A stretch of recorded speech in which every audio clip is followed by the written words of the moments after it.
नमस्कार, राज्यसभा टीवी के खास कार्यक्रम स्पेशल रिपोर्ट में आपका स्वागत है। मैं हूं अरविंद कुमार सिंह। इस एपिसोड में हम चर्चा करने जा रहे हैं खादी क्षेत्र की चुनौतियां और भविष्य पर।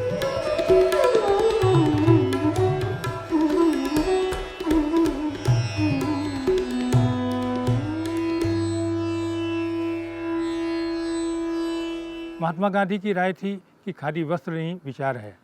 विचारों के आधार पर काफ़ी वर्षों तक समर्पित खादी कार्यकर्ताओं ने काफ़ी काम किया, लेकिन उदारीकरण और वैश्वीकरण के बाद इस सेक्टर में कई गंभीर चुनौतियां आई हैं। भारत सरकार और राज्य सरकारें इससे निपटने के लिए कुछ कोशिशें तो कर रही हैं, लेकिन वो नाकाफ़ी हैं और इसी नाते शायद खादी क्षेत्र के कार्यकर्ताओं में काफ़ी असंतोष है। राज्यसभा टीवी की टीम ने देश के तमाम हिस्सों में इस बात की पड़ताल करने की कोशिश की कि क्या चुनौतियाँ हैं और खादी का भविष्य क्या है। वैष्णव जन तो तेने कहिए जे पीड़ पराई जाने रे।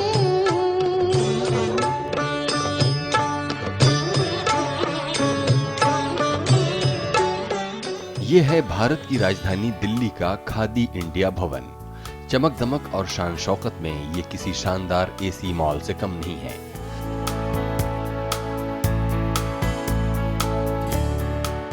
देश भर के चुनिंदा खादी और ग्रामोद्योग उत्पाद यहां करीने से सजे हैं।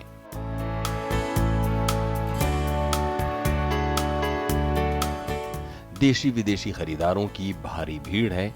ये देश का सबसे बड़ा सरकारी खादी भंडार है।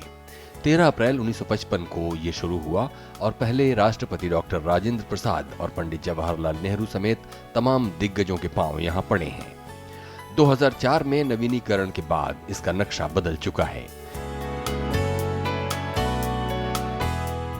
पहले की खुरदरी खादी ने भी अपना रंग रूप बदला है। खादी पर गांधी जी की स्थायी छाप है, लेकिन उसका तेवर और कलेवर पहले सा नहीं रहा। हमने हर वो वैरायटी हिंदुस्तान के हर कोने से हम वो वैरायटी मंगाते हैं जो पब्लिक को चाहिए, जो पब्लिक की डिमांड है। ये एक हमारा ऐसा शोरूम है जहाँ पे हर तरह की क्वालिटी, आपको खादी हो या ग्रामोद्योग हो, सभी प्रोडक्ट आपको यहाँ पर मिल जाएंगे। प्रधानमंत्री नरेंद्र मोदी खुद खादी पहनते हैं और बहुत से दिग्गज नेता भी। मन की बात के 16वें संस्करण में प्रधानमंत्री की अपील ने खादी की बिक्री पर असर डाला है। युवाओं में खादी का क्रेज बढ़ रहा है। प्रधानमंत्री की अपील और खादी में उनकी दिलचस्पी को देख खादी ग्रामोद्योग आयोग कुछ नई कोशिशों में जुटा है। युवाओं को केंद्र में रखकर नई डिजाइन्स के तमाम खादी उत्पाद बनाए जा रहे हैं।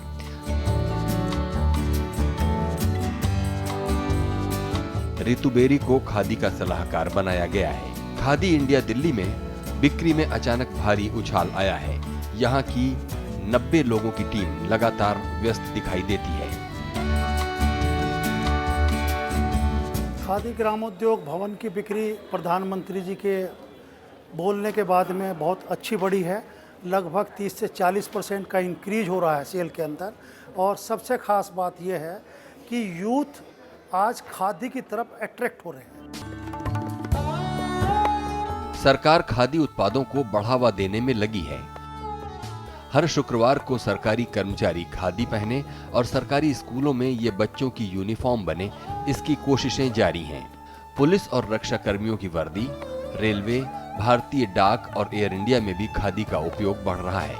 इतनी मांग होने वाली है कि खादी का उत्पादन बढ़ाना चुनौती होगा। कभी नेहरू जैकेट लोकप्रिय थी, लेकिन आज मोदी जैकेट फैशन में है। देश भर में खादी के 7050 आउटलेट नई तैयारियों में जुटे हैं। खादी ग्रामोद्योग आयोग खादी इंडिया भवनों को नया जीवन देने में लगा है। एक साथ कई तरह की कोशिशें जारी हैं। मोदी जी के कारण खादी के बारे में लोगों में आसक्ति निर्माण हो रही है। कम से कम उन्होंने जो गत साल आह्वान किया था, एक ड्रेस तो पहने। अभी महाराष्ट्र में सरकारी अधिकारी और कर्मचारी हफ्ते में एक दिन खादी की पोशाक पहनते हैं। डिमांड तो बढ़ी है, लेकिन सप्लाई उतना नहीं है, प्रोडक्शन उतना नहीं है। लेकिन ये तो बाहरी चमक दमक है। खादी के पीछे के वास्तविक आधार यानी कत्तिन और बुनकर इस चमक के बीच अंधेरी दुनिया में ही हैं। उनकी अगली पीढ़ी खादी से पलायन कर रही है। कठिन जीवन और अनिश्चित आजीविका इसकी खास वजह है।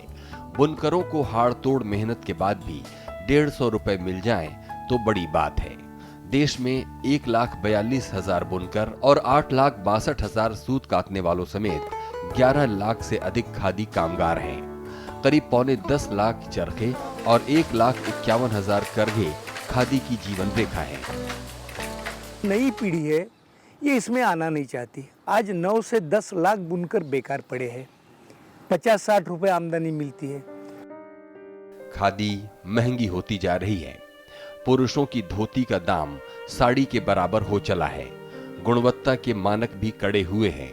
बहुत कुछ बदला है, लेकिन मजदूरी की दरें ठहरी हैं। पारंपरिक हाथ चरखों की क्षमता सीमित थी, लेकिन सोलर चरखों से थोड़ी उम्मीद जग रही है।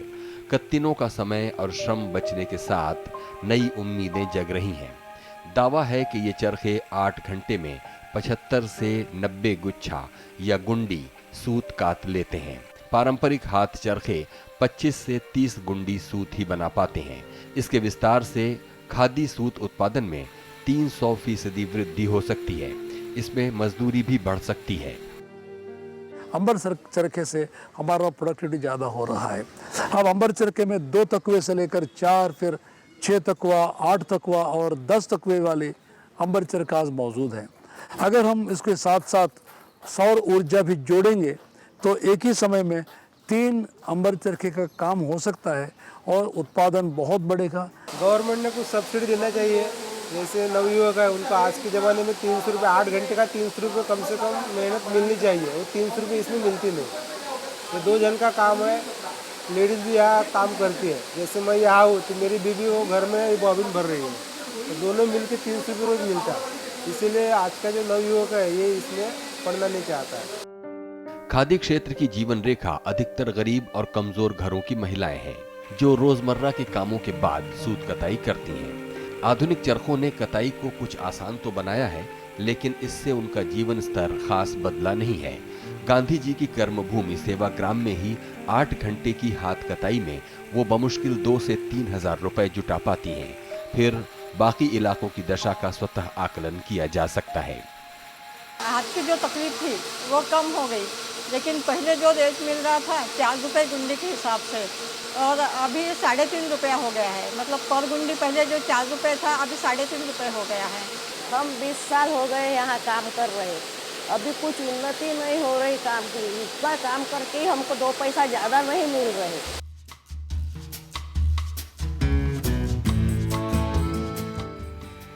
खादी बदले और कामगार बेहाल रहें, ये कब तक चलेगा?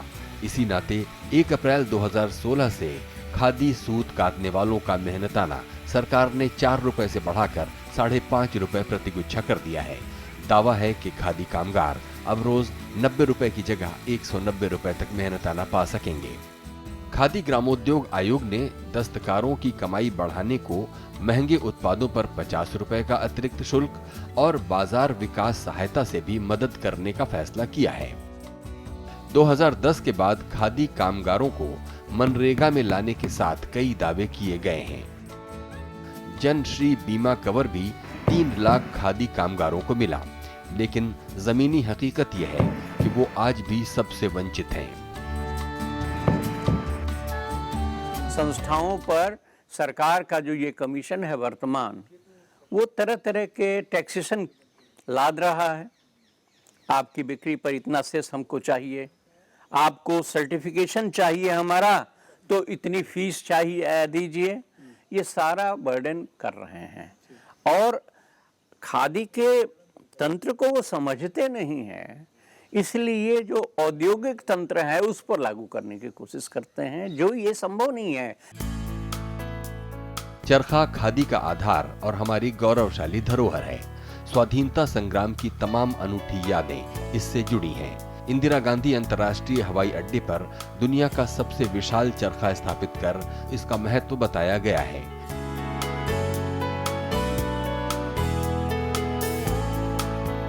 लेकिन ये चरखा बदल रहा है। लकड़ी के परंपरागत चरखे अपना रंग रूप बदल रहे हैं और ताकत भी। गांधी जी ने ताकतवर चरखों की खोज की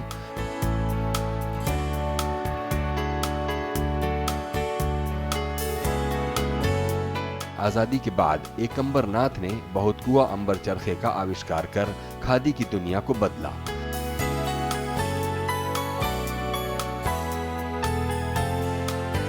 अंबर चरखे के आधार पर ही तमाम नए अनुसंधान हुए। 2007 में ई चरखा आया, लेकिन खास जोर नहीं पकड़ पाया। जो लोग ये मानते हैं कि चरखा पिछड़ेपन का प्रतीक है, उनके लिए मैं ये कहना चाहता हूँ कि जब गांधी जी भारत आए दक्षिण अफ्रीका से लौट के, तो एक चरखा की खोज में थे। तो उस समय जो एक परंपरागत चरखा था जिसको गंगा बा नाम की एक महिला ने उन्हें भेंट दिया, उसमें वो और सुधार चाहते थे। और उस ज़माने में गांधी जी ने कहा था कि जो इसका मुझे उन्नत स्वरूप ढूंढ के देगा, उसको मैं 1 लाख रुपए का इनाम दूंगा। तो इसलिए ये बात, गांधी जी आधुनिकीकरण के विरोधी थे, ये बात गलत है। विज्ञान के विरोधी थे, ये बात भी गलत है।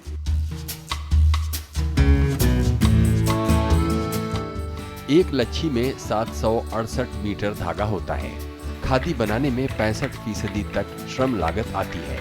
5000 मीटर कपड़ा बनाने में 300 लोगों की टीम लगती है, लेकिन कपड़ा मिलों में श्रमिकों की संख्या इसकी तुलना में बहुत कम है। हाथ चरखे से 25 गुच्छा या गुंडी बनती है, लेकिन सोलर चरखा 40 तक बना देता है। इसी नाते सोलर चरखे से उम्मीदें बढ़ रही हैं। ये लोकप्रिय हुआ तो बेशक कत्तिनों का भी कल्याण होगा और खादी उत्पादन भी बढ़ेगा। खादी क्षेत्र कई तरह की गंभीर चुनौतियों से जूझ रहा है। इस क्षेत्र से जुड़े हुए तमाम कारीगर अपनी अगली पीढ़ी को इस क्षेत्र में लाना नहीं चाहते हैं। साथ ही साथ मार्केटिंग और दूसरी तमाम दिक्कतें हैं जिसकी तरफ सरकार को ध्यान देने की ज़रूरत है। फिलहाल लेते हैं छोटा सा ब्रेक और इसके बाद आपको दिखाएंगे स्पेशल रिपोर्ट।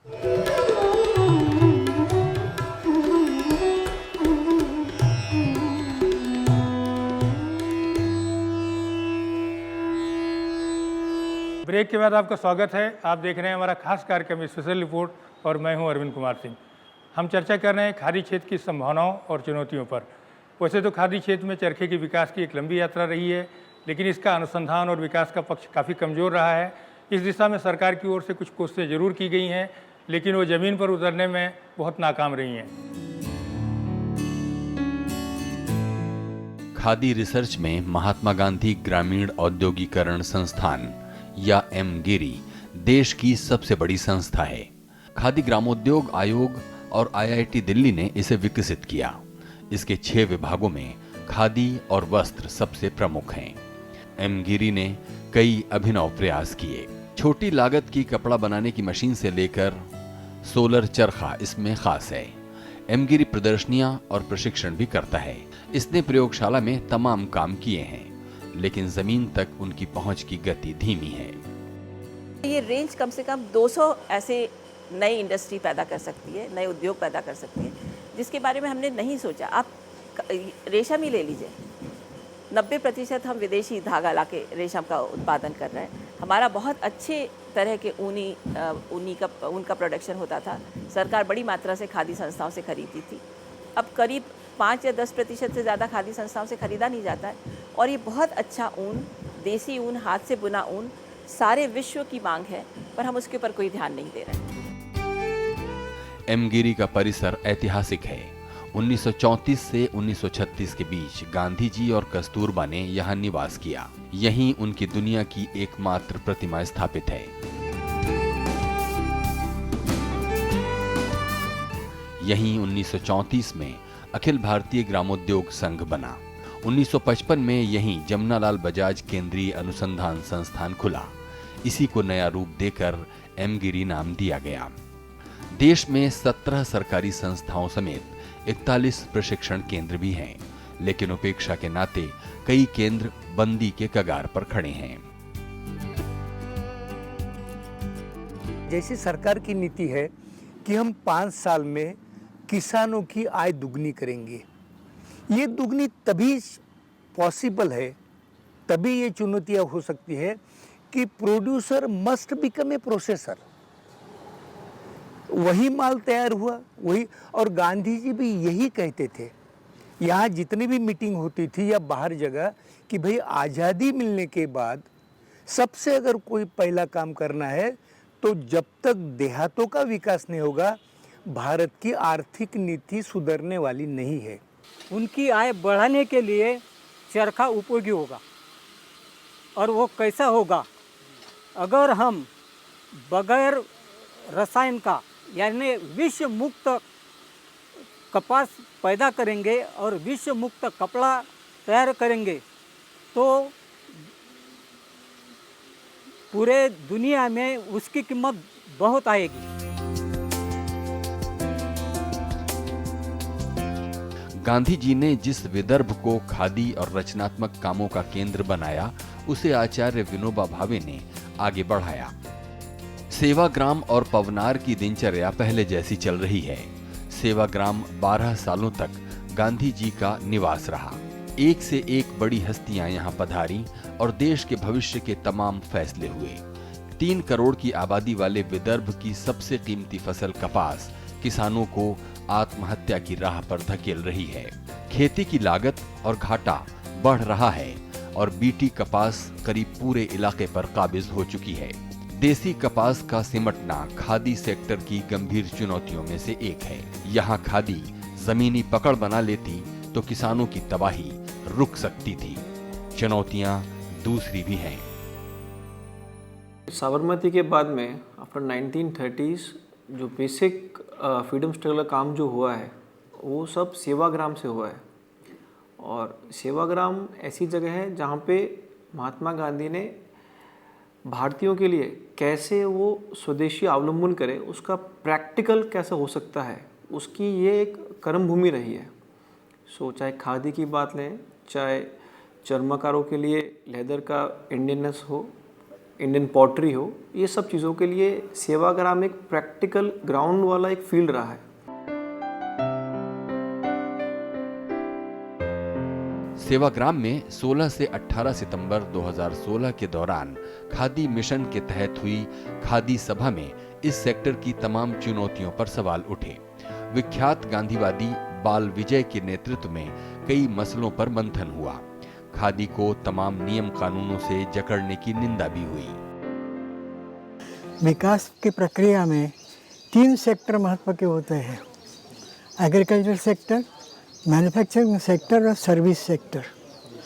और हमारे जो विद्वान लोग हैं वो एक एक सेक्टर पर ध्यान दे रहे हैं, लेकिन मुख्य एग्रीकल्चर सेक्टर उसमें छूट जाता है।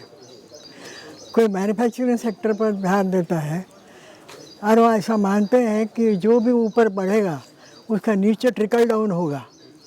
अब ट्रिकल डाउन नहीं होता है क्योंकि बीच में चट्टान आ जाती है, और ये वास्तविकता है।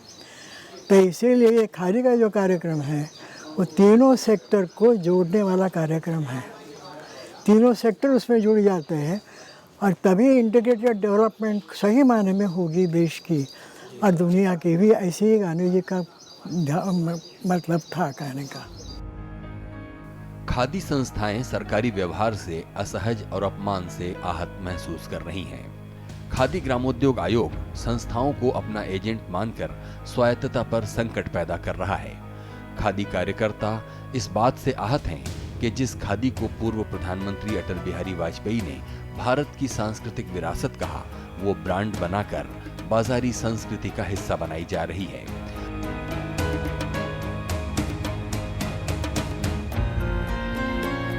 अंग्रेजी राज में जो खादी करों से मुक्त थी, वो आज नौकरशाही की चपेट में है।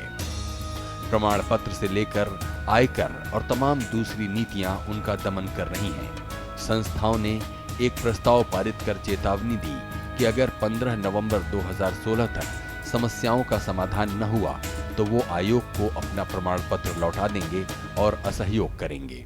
खादी कमीशन को वो लोग चला रहे हैं जिनको खादी विचार से कोई मतलब ही कभी नहीं रहा है, ना आज भी उसके बारे में कोई जानकारी है। वो जानते हैं कि खादी यानी ये हाथ बुना हाथ बुना कता कपड़ा सूती धागे का, और उसको मार्केटिंग उसकी करनी है, इसके लिए है ये कमीशन, जबकि खादी इसके लिए नहीं है। महात्मा गांधी ने तमाम व्यस्तताओं के बाद भी अपने 18 रचनात्मक कामों में खादी को खास अहमियत दी। खादी से वो गरीबी और बेकारी के खिलाफ जंग लड़ना चाहते थे। उन्होंने साबरमती आश्रम में 1922 में खादी विद्यालय खोला। खेती और खादी को जोड़कर वो उसे स्वराज का साधन बनाना चाहते थे। कांग्रेस के नागपुर अधिवेशन में गांधी जी एक छत्र नेता बने और फिर मामूली वस्त्रों में सारा जीवन बिताना शुरू किया। विदेशी कपड़ों के खिलाफ मुहिम देश भर में फैली।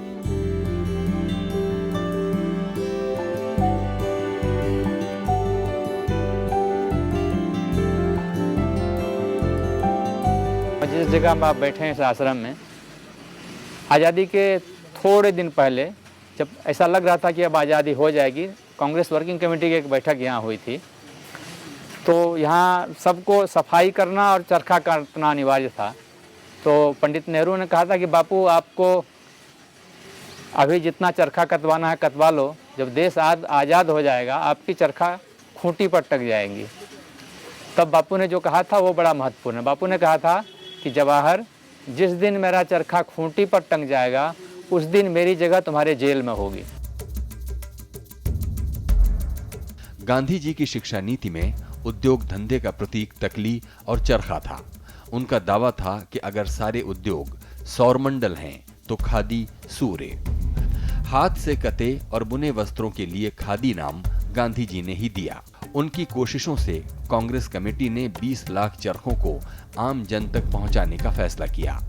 कांग्रेस अधिवेशनों में खादी वस्त्रों की प्रदर्शनी अनिवार्य हो गई। तमाम कोशिशों से खादी उत्पादन 1 करोड़ गज तक पहुंच गया। देश में 517 खादी भंडार खुले और 1940 तक खादी की बिक्री 40 लाख रुपए तक पहुंच गई। आज भी 9 लाख चरखे अपने देश में डिसेंटाइज पद्धति से चल रहे हैं। ये बहुत बड़ा है, ये काम है, ऐसा मुझे लगता है। और अभी भी हम यहाँ सेवाग्राम में हमने ऐसा सोचा है, 80 साल हो गए सेवाग्राम आश्रम को, और योगायोग ऐसा है, खादी को भी 100 साल पूरे हो रहे। तो खादी शताब्दी और सेवाग्राम आश्रम के 80 साल के उपलक्ष्य में हम यहाँ पर कपास से कपड़ा तक हमने सोचा है, वो काम करेंगे। महात्मा गांधी ने स्वदेशी आंदोलन और खादी को प्रमुख राजनीतिक हथियार बनाया। खादी से ही बनने वाला राष्ट्रीय ध्वज हमारा गौरव है। उनकी सोच थी कि सूत काटने से करोड़ों लोगों का एक मजबूत संगठन बनेगा। आजादी के बाद पंडित जवाहरलाल नेहरू ने खादी को सरकारी संरक्षण देना चाहा। गांधी जी इससे सहमत न थे। वो चाहते थे कि खादी को सरकारी नहीं, सामाजिक संरक्षण मिले। तमाम उतार चढ़ावों के बाद खादी विडंबनाओं से घिरी है। जिस खादी के सहारे गांधी जी देहाती दुनिया में सामाजिक आर्थिक बदलाव चाहते थे, वो आज जड़ता की चपेट में है। खादी आंदोलन की लौ मध्यम पड़ती जा रही है। पहले जब खादी कमीशन बना तब सब गांधीयन ही थे, लेबर भाई जैसे बड़े बड़े लोग थे, और वो पूरा खुद चरखा काट के आगे आए हैं। तो वो 75 तक वो ठीक चला। जब तक कमर्शियलाइजेशन नहीं बढ़ा और वो लोन देना, वो कम ब्याज से लोन देना, सब्सिडी देना, तब तक कम था। लेकिन जब से वो चालू हो गया, यानी फैसिलिटी चालू हो गया, तब से आम आदमी उसमें एंटर करने लगे, कोई व्यावसायिक लोग भी उसमें एंटर करने लगे, फिर करप्शन चालू हो गया। आजादी के बाद खादी संस्थाएं घटकर 6000 से 2300 हो गई हैं, लेकिन उनका उत्पादन लगातार बढ़ता जा रहा है। 2012-13 में खादी उत्पादन 781.36 करोड़ रुपए मूल्य का हुआ था। ये 2015-16 तक बढ़कर 1067 करोड़ रुपए का हो गया। खादी उत्पादों में रेशम, सिले सिलाए वस्त्र और चरखे का निर्यात हो रहा है। 12वीं योजना में वैश्विक बाजार में खादी की पैठ बढ़ाने की तैयारी है। सरकार इसके लिए कुछ नई कोशिशें कर रही है। खादी के विकास की सरकारी पहल, पर्यावरण अनुकूल उत्पादों पर बल, धरोहर ग्रामों की पहचान और विकास, डिजाइन और प्रौद्योगिकी में नवीनता, खादी का बाजार हिस्सा बनना, खादी उत्पादों को सभी आयु वर्ग में लोकप्रिय बनाना। बहुत सारा काम इसमें बचा है। तो हम केवल चरखे तक न रुक जाएं, केवल गांधी की फ़ोटो तक न रुक जाएं। ऐसा मुझे लगता है कि खादी के इस पूरे विविध आयाम को यदि हम देखें तो बहुत बड़ा काम इस देश में केवल खादी संस्थाओं के लिए नहीं, विश्व पटल पर एक बहुत बड़ा कंट्रीब्यूशन, एक योगदान भारत कर सकता है, ऐसा मेरा मानना है। सरकार ब्रांड बनाकर खादी को जीवन देना चाहती है। उसे लगता है कि दुनिया के सबसे युवा देश में युवाओं को रिझाकर खादी फिर से हैसियत बना लेगी। 1953 में ऑल इंडिया खादी बोर्ड बनने के बाद इस क्षेत्र में सरकार ने मदद की। खादी ग्रामोद्योग आयोग ने मुहिम को आगे बढ़ाया। हमारे मोदी जी खादी का नाम लेते ज़रूर है, लेकिन किस खादी का नाम लेते हैं ये हमको जानता नहीं है। कि गांधी की खादी है या कॉर्पोरेट सेक्टर की बनाई हुई खादी है, या कि खादी के नाम पर कपड़े का नाम ले रहे हैं। पर के लोग भी अगर ठीक से सोचते हो, फिर भी नीचे की जो ब्यूरोक्रेसी है उसके समर्थन में काम करती है कि नहीं, ये एक बहुत बड़ा प्रश्न यहाँ हो जाता है। समर्पित गांधीवादी सोच के लोगों की दिशा थी तो सब कुछ ठीक ठाक चला, लेकिन 1980 के बाद बैसाखियों के सहारे चलने वाली खादी डगमगाने लगी। उदारीकरण ने इसे और झटका दिया। लाल फीते की जकड़न बढ़ती रही और तमाम संस्थाएं बंदी के कगार पर खड़ी हो गईं।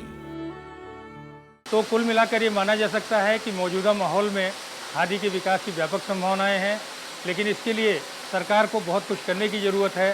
खासतौर पर राज्य सरकारों को नई भूमिका तैयार करने की ज़रूरत है।